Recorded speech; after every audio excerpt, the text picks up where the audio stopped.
ఓం నమ శివాయ. అందరికీ నమస్కారం అండి. తులారాశి వారికి ఏప్రిల్ 9, 10, 11 తేదీల్లో ఒక స్త్రీ అనుగ్రహం, స్త్రీ యొక్క రాక, ఆ స్త్రీ ఎవరో తెలిస్తే మీరు ఖచ్చితంగా ఆశ్చర్యపోతారు. ఈ రాశికి చెందిన వారు పురుషులు ఎవరైతే ఉన్నారో మీరు ఈ వీడియోను ఒంటరిగా చూడండి. అలాగే ఎక్కడా కూడా స్కిప్ చేయకుండా చివరి వరకు వినండి. అప్పుడే మేమేం చెప్తున్నామో మీకు పూర్తిగా అర్థమవుతుంది. లేదంటే మీరు చాలా నష్టపోయేటటువంటి అవకాశం అనేది ఉంటుంది. అసలు ఆ స్త్రీ ఎవరు? ఆ స్త్రీ వల్ల మీకు మంచి ఏదైనా జరుగుతుందా లేదా నష్టం ఏదైనా జరగబోతుందా అనే విషయాలు ఈ వీడియో మీరు ఎక్కడా కూడా స్కిప్ చేయకుండా చివరి వరకు వింటేనే మీకు పూర్తిగా అర్థమవుతుంది. వీడియోకి మీరు ఒక చిన్న లైక్ ఇవ్వడం వల్ల మరికొంతమంది ఈ రాశి వారికి వీడియో రీచ్ అయ్యే అవకాశం ఉంటుంది. అలాగే కాకుండా మాకు కూడా కొంచెం మోటివేషనల్గా కూడా ఉంటుంది. అలాగే ఈ వీడియో మీకు నచ్చినట్లయితే ఓం నమ శివాయ అని కామెంట్ చేయండి. ఈ రాశి వ్యక్తులు ఎవరైతే ఉన్నారో చాలా చాలా మంచివారై ఉంటారండి. అంటే కలలో కూడా ఎవరినైనా ఇబ్బంది పెట్టాలి, ఎవరినైనా మోసం చేయాలి అనుకునే వ్యక్తులు కానే కారు. లోపల ఒకలా, పైకి ఒకలా ఇలా నటించడము, యాక్టింగ్ చేయడము అనేది ఈ రాశి వారికి అసలు చేత కాదు. ఏదైనా సరే ఉన్నదేదో మొహం మీదే మాట్లాడుతూ ఉంటారు. అంటే కొంతమంది తీయగా మాట్లాడుతూ, కానీ కొంతమంది ఏంటంటే మనసులో ఈర్ష్య, అసూయ కలిగి ఉంటారు. మోసం చేయడము అనేది ఈ రాశి వారికి అసలు చేత కాదని చెప్పుకోవచ్చు. అయితే ఈ రాశి వారికి కూడా కష్టాలు చాలా ఎక్కువగా ఉంటాయి. ఎందుకంటే అమాయకత్వం ఉన్నప్పుడు నటించడం చేతగాని మనుషులకు ఈ రోజుల్లో నిందలు, అవమానాలు, బాధలు, కష్టాలే ఎక్కువగా ఉంటున్నాయి. ఎందుకంటే తెలివిగా ఉన్న వారందరేమో హ్యాపీగా బతికేస్తున్నారు. ఎక్కడ ఎలా మాట్లాడాలో, ఎక్కడ ఎలా ఉండాలో సమయస్ఫూర్తిని ఉపయోగించి ఎప్పటికప్పుడు కూడా హ్యాపీగా గడిపేస్తున్నారు. కానీ ఇలాంటి నటన చేతకాని మనుషులు ఏమిటి అంటే, ఉన్నది ఏదో మొహానే మాట్లాడేసి జనం చేత అనిపించుకుని, వీరిళ్ళో గయ్యాళ్ళ వాళ్ళు, వీరి నోట్లో నోరు పెడితే మనం గెలవలేనని చెప్పేసి ఇలా రకరకాలుగా మాటలు పడుతూ ఉంటున్నారు. అంటే తప్పు చేసింది ఎదుటి వాళ్ళైనా సరే వీరినే తప్పుడుగా చూసే అవకాశం అనేది ఉంటుంది. అలా ఈ రాశికి చెందిన వారు ఏంటంటే చాలా అమాయకంగా ఉంటారు. అలాగని తెలివితేటలు లేవనుకుంటే మాత్రం చాలా పొరపాటండి. ఈ రాశికి చెందిన వారికంటే ఇంకా తెలివైన వారు ఎవరు ఉండరని కూడా చెప్పుకోవచ్చు. మంచితనానికి మంచితనము, అమాయకత్వానికి అమాయకత్వము, ఇలా అన్ని రకాలుగా కూడా వీరి దగ్గర అన్ని రకాలైనటువంటి లక్షణాలు కలిపి మనకి కనిపిస్తూ ఉంటాయి. అలాగనికే వీరి అందం విషయానికి వస్తే గనక రూపంలో కూడా వీరు చాలా చక్కగా ఉంటారు. రాశికి చెందిన వారు స్త్రీలు కానివ్వండి, పురుషులు కానివ్వండి చాలా చక్కటి మొహాన్ని కలిగి ఉంటారు. చాలా ప్రశాంతంగా ఉంటారు. మనసులో ఈర్ష్య, ద్వేషాలు ఉండవు. కాబట్టి ఆ మంచితనం అనేది వారి మొహంలో చక్కగా కనపడుతూ ఉంటుంది. మంచి రూపము, ఆకర్షణీయంగా పెద్ద పెద్ద కళ్ళతోటి, పొడవైనటువంటి జుట్టుతోటి చాలా చక్కగా ఉంటారు. వీరి జీవితంలో పడినటువంటి కష్టాలు ఎవరూ పడలేరండి. కానీ వీరికి ఉన్నటువంటి మంచితనం వలన, మంచితనానికి తోడుగా ఆ దైవానుగ్రహం ఉండి ఆ దేవుడు వీరిని ఎక్కడికక్కడ కాపాడుతున్నారు అని చెప్పుకోవచ్చు. అయితే ఈ రాశికి చెందిన వారు పురుషులు ఎవరైతే ఉన్నారో వారిని ఒక స్త్రీ రహస్యంగా ఎప్పటినుంచో కూడా ఇష్టపడుతూ ఉంటుంది. ఒక్క మాటలో చెప్పాలంటే వీరికి ఒక వయసు వచ్చినప్పటి నుంచి కూడా ఎప్పుడూ కూడా వీరిని ఒక స్త్రీ ఇష్టపడుతూ ఉంటుంది. వారికి ఒక యుక్త వయసు వచ్చినప్పటి నుంచి కూడా, అంటే వీరు ఏదైనా పనికి వెళ్ళనివ్వండి, లేదా వీరు చదువుకునే చోట కానివ్వండి, లేదంటే వీరు ఉద్యోగం చేసే చోట కానీ, ఇలా ఏంటంటే యుక్త వయసు వచ్చినప్పటి నుంచి కూడా ఇప్పటికీ కూడా ఏంటంటే వీరిని ఒక స్త్రీ ఎప్పటికీ కూడా ఇష్టపడుతూ ఉంటుంది. అయితే వీరిని ఒక విషయం ఈ రాశిలో ఉన్నటువంటి పురుషులకి కొంతమంది తెలిసి ఉండొచ్చు, కొంతమందికి తెలియక ఉండొచ్చు. ఎందుకంటే వీరు చాలా పెద్దగా పట్టించుకోకపోవడం, వీళ్ళ పని వీరు చేసుకుంటూ వెళ్ళిపోతూ ఉంటారు. వీరు చక్కగా ఉండడం వల్ల కానివ్వండి, లేదంటే వీరికి ఉన్నటువంటి తెలివితేటల వల్ల కానివ్వండి, వీరికి ఉన్నటువంటి మాటల్లో ఆ టాలెంట్ వల్ల కానివ్వండి, వీరి పనులు అనేవి వారికి బాగా నచ్చుతాయి. రాశికి చెందిన వారు పనిచేసేటప్పుడు చూడాలండి ఎంత శ్రద్ధగానో, ఎంత బాధ్యతగానో చేస్తూ ఉంటారు. వీరు పని చేస్తుంటే చాలా ముచ్చటగా ఉంటుంది చూడడానికి కూడా. అంత శ్రద్ధగా చేస్తారు. అలాగే డేరింగ్ అండ్ డాషింగ్గా ఉంటారు. ఎవరికైనా భయపడడం, లొంగటం అలాంటివి వీరికి చరిత్రలోనే లేవని చెప్పుకోవచ్చు అనమాట. మంచితనానికి వీరు ఎంతైనా సరే మాట వింటారు. ఎంతైనా వీరి చేత ఏమైనా చేపించుకోవచ్చు. పని కావాలన్నా, ఏదైనా సహాయం కావాలన్నా. కానీ వీరిని గట్టిగా అరిచి వీరిని ఏదైనా ఒక మాటని వీరి చేత ఏదైనా పని చేపించుకోవాలి అనుకుంటే మాత్రం పైనుంచి ఆ భగవంతుడు దిగి వచ్చినా కూడా వీరు వినరు. అంత ఇదిగా ఉంటారు. మంచితనానికి లొంగిపోతారు కానీ భయపెడితే మాత్రం ఎక్కడా కూడా ఈ రాశి వారు అసలు లొంగరు. ఇలాంటి లక్షణాలన్నీ కూడా వీరు ఏంటంటే వీరు పనిచేసే చోట ఒక స్త్రీ గమనించి ఆ పనులన్నీ కూడా వారికి నచ్చుతున్నాయి. వీరి యొక్క మాట తీరు కానివ్వండి, ఆ పని కానివ్వండి, ఇలా అన్నీ కూడా నచ్చుతున్నాయి. అలా నచ్చి ఆ స్త్రీ ఏమిటంటే వీరి మీద అభిమానం అనేది పెంచుకుంటూ ఉంటుంది. ఎలాగైనా సరే వీరితో మాట్లాడాలి, లేకపోతే వీరి యొక్క ఫోన్ నెంబర్ తెలుసుకోవాలి అనే విధంగా ఆలోచిస్తూ ఉంటుంది. వీరితో ఏలైనా మాట్లాడాలి, వీరికి ఏదైనా సలహాలు ఇవ్వాలి అలాగే మీరు గమనించండి, మీరు పనిచేసే ప్రాంతంలో కానీ, లేకపోతే మీ బంధువుల్లో అవ్వచ్చు, లేకపోతే మీ ఇరుగు పొరుగు వారిలో కానీ, లేదంటే ఒక స్నేహితుల్లాగా అవ్వచ్చు, ఇలా ఒక స్త్రీ మీతో తరచుగా మాట్లాడడానికి ఇష్టపడుతూ ఉంటుంది. ఆమె డైరెక్ట్‌గా మీతో ఎదురుపడి మాట్లాడొచ్చు, లేకపోతే మీకు ఫోన్ కాల్ ద్వారా మాట్లాడవచ్చు. అక్కడ కారణం ఏమీ లేకపోయినా కావాలని కదిలించి, ఏదో ఒకటి మాట కలపటము, ఏదైనా సలహాలు ఇవ్వడము, అడగకపోయినా పలకరించడము ఇలాంటివి చేస్తూ ఉంటుంది. అయితే ఈ విషయాన్ని మనం తప్పుగా తీసుకోవాల్సిన అవసరం అయితే ఏమీ లేదు. ఎందుకంటే ప్రతిదాన్ని కూడా మనం తప్పుడు దృష్టితో చూడలేము. ఒక్కొక్క విషయంలో ఒక్కొక్కరికి ఒక్కొక్కళ్ళు నచ్చుతూ ఉంటారు. ఎందుకు నచ్చుతారు అనే దానికి కారణాలేమీ ఉండవు. ఎందుకంటే వీరికున్నటువంటి టాలెంట్‌ని బట్టి ఆ స్త్రీ వీరి మీద అభిమానాన్ని పెంచుకుంటుంది. ఆడవారి మనస్తత్వం ఎప్పుడూ కూడా అలానే ఉంటుంది. మగవారి దగ్గర ఉండవలసిన లక్షణాలన్నీ కూడా సరిగ్గా ఉన్నప్పుడు, అంటే వారు కుటుంబాన్ని చూసుకునేటటువంటి విధానాన్ని బట్టి, లేదంటే కుటుంబాన్ని ప్రేమించే విధానాన్ని బట్టి, వారి యొక్క సంపాదనను బట్టి, లేదంటే వారి యొక్క టాలెంట్‌ని బట్టి, సమయస్ఫూర్తిని బట్టి, లేదంటే వారి యొక్క డేర్‌ను బట్టి ఏంటంటే ఆడవారు అలా వారి యొక్క అభిమానాన్ని పెంచుకుంటూ ఉంటారు. కాబట్టి ఇలాంటివన్నీ కూడా ఆడవారు గమనిస్తూ ఉంటారు. చూసి చూడనట్టుగా అలాంటివి గమనిస్తూ ఉంటారు. అలా కాకుండా పిరికితనంగా ఉండే వాళ్ళని, కుటుంబాన్ని పట్టించుకోని వాళ్ళని, ఎప్పుడూ కూడా ఆడవాళ్ళని ఇబ్బంది పెట్టే వాళ్ళని, ఇలాంటి వాళ్ళు అంటే ఎప్పుడూ కూడా ఆడవారు అసలు గమనించరు ఇలాంటి వాళ్ళని. కాబట్టి మీలో ఉన్నటువంటి లక్షణాలన్నీ కూడా నచ్చి ఆ స్త్రీ మిమ్మల్ని గమనిస్తుంది. తప్పుడు ఉద్దేశాలతో కాకుండా ప్రతిదీ కూడా మనం తప్పుడుగా చూస్తే మాత్రం అది తప్పుడుగానే ఉంటుంది. మంచి ఉద్దేశంతో చూస్తే అది మంచిగానే ఉంటుంది.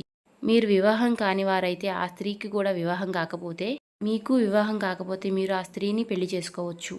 అలాంటి దానికి ఏమీ ఇబ్బంది ఉండదు. మీ ఇద్దరికి వివాహం కాకపోతే వివాహం చేసుకోవచ్చు.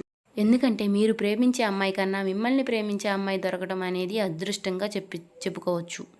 ఎందుకంటే వాళ్ళు చాలా చాలా సిన్సియర్‌గా ప్రేమిస్తూ ఉంటారు కాబట్టి, వివాహం కాని వారైతే వివాహం చేసుకోండి. అదే వివాహం అయిన వారైతే ఆ స్త్రీ ఎంత అభిమానం పెంచుకున్నా సరే, ఏంటమ్మా అంటే ఏంటి అనేది అంతవరకే ఉండాలి. అంతకు మించి మీరింక ఏం మాట్లాడొద్దు. అంటే మీరు పలకరించడం సరే, కానీ మీకు అంతకు మించి ఏం తెలిసినా సరే మీరింకేం మాట్లాడవద్దు. ఎందుకంటే తను ఒక అన్న అనే అభిప్రాయంతో, లేదంటే ఒక తమ్ముడు అనే అభిప్రాయంతో చూడవచ్చు కానీ, లేకపోతే వారికి మీ మీద ఉన్నటువంటి అభిమానంగా పలకరించవచ్చు. ఇంకా మీకన్నా పెద్దవారైతే మిమ్మల్ని ఒక బిడ్డలాగా చూడవచ్చు. ఎందుకంటే మనల్ని చూస్తున్నారు అని మనం ఒక్కరిని తప్పుడుగా అనే అభిప్రాయం చేయకూడదు.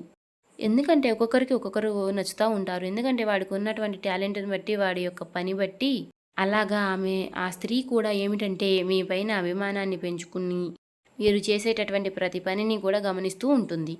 ఆ విషయం మీకు తెలిసి ఉండవచ్చు. ఆల్రెడీ మీరు మాట్లాడి కూడా ఉండవచ్చు. కాకపోతే ఏంటంటే మీరు పెద్దగా పట్టించుకోరు. ఎందుకంటే మీ పనుల్లో మీరు బిజీగా ఉంటారు కాబట్టి మీరు పెద్దగా పట్టించుకోరు. కాబట్టి మీతో మంచిగా మాట్లాడి మీకు సలహాలు ఇస్తుంటే మీరు మాట్లాడండి. ఇబ్బంది అయితే ఏం లేదండి. ఆ స్త్రీ వల్ల మీకు ఎటువంటి ఇబ్బంది లేదు. చక్కగా మీరు మీకంటే చిన్నదైతే మీ చెల్లెల్లాగా భావించండి. లేదంటే మీకంటే పెద్దదైతే మీ అక్కలాగా భావించండి. అంతేకాని ఇంకా పెద్ద ఆవిడైతే చక్కగా ఒక తల్లిలాగా ఆదరించండి. ఒక స్నేహితురాల్లాగా అట్లా మీరు ఆదరించండి. ఇబ్బంది ఏమీ లేదండి. వివాహం కాని వారైతే మాత్రం ఖచ్చితంగా వివాహం అనేది చేసుకోవచ్చు. ఎందుకంటే అలా ప్రేమించేటటువంటి ఒక స్త్రీ మీ జీవితంలో ఉండడం అంటే మీకు చాలా అదృష్టం అని చెప్పుకోవచ్చు. ఏంటంటే ఎక్కడో ఎవరో తెలియని వారి ప్రేమ కోసం మనం పరిగెత్తే దానికంటే మనల్ని ఎతుక్కుంటూ వచ్చేటటువంటి ప్రేమ అనేది చాలా గొప్పది. కాబట్టి అలా ఉంటే పెళ్లి కాని వాళ్ళైతే మీరు పెళ్లి చేసుకోండి. పెళ్ళైన వాళ్ళైతే ఒక అక్కలాగా గానీ, ఒక చెల్లిలాగా గానీ భావించవచ్చు. ఎక్కువగా మాట్లాడకండి. ఎందుకంటే ఎంత అభిమానించే మనిషి అయినా సరే, మీకంటూ మీ కుటుంబంలో మీకు ఒక భార్య ఉంది, మీ పిల్లలు ఉన్నారు, మీకంటూ ఒక సంసారం ఉంది. కాబట్టి అభిమానిస్తున్నారులే అని చెప్పేసి మీరు కూడా ఎక్కువగా మాట్లాడితే మాత్రం మీరు చులకనైపోయే అవకాశాలు కూడా ఉన్నాయి. దాని వలన మీ కుటుంబంలో మీకు చిన్న చిన్న గొడవలు వచ్చే అవకాశాలు ఉంటాయి. ఎవరు ఎంత అభిమానించినా, ఎంత చేసినా సరే బయట మనిషి అన్న తర్వాత ఆమె మూడే వ్యక్తే కాబట్టి భార్యాభర్తల బంధం అన్నాక ఇంకో వ్యక్తి పరిచయం అనేది మనకి ఎక్కువేమీ కాదు. భార్య భర్తను ప్రేమించాలి, భర్త భార్యను ప్రేమించాలి. అంతేకాని ఎవరు ఎంత అభిమానం పెంచుకున్నా సరే ఆ అభిమానాన్ని అభిమానంగా చూపించండి. అంతేకాని దాని వలన మీ జీవితంలోకి ఎటువంటి సమస్యల్ని కూడా తెచ్చిపెట్టుకోవద్దు. ఇదొకటి చేయండి. ఎందుకంటే బయటికి వెళ్ళినప్పుడు ఎంతోమంది చూస్తూ ఉంటారు, ఎంతోమంది గమనిస్తూ ఉంటారు. అది ఆడవారినవ్వచ్చు, లేదంటే మగవారినవ్వచ్చు. ఎంతమంది కళ్ళు పడుతూ ఉంటాయి. అందరి ఆలోచన విధానం అనేది ఒకలాగా ఉండదు. కొంతమంది మంచిగా చూసేవారుంటారు, కొంతమంది చెడు దృష్టితో చూసేవారు ఉంటారు. ఇలా రకరకాలుగా మనుషులు, మనస్తత్వాలు అనేవి కూడా కనపడుతూ ఉంటాయి. కానీ మనమేమిటంటే మనం పని కోసం వెళ్ళాము, మనం కష్టపడుతున్నాము కాబట్టి ఆ పని వరకు చూసుకున్నామా, పక్కకొచ్చేసామా అంతవరకే. కానీ ఎవరు ఎలా ఏంటి అని చెప్పేసి ఇవన్నీ కూడా మనకి చాలా అనవసరం. అవన్నీ కూడా మనం ఆలోచిస్తూ కూస్తుంటే మనం జీవితంలో ఏమీ చేయలేము, ఏమీ పైకి రాలేము.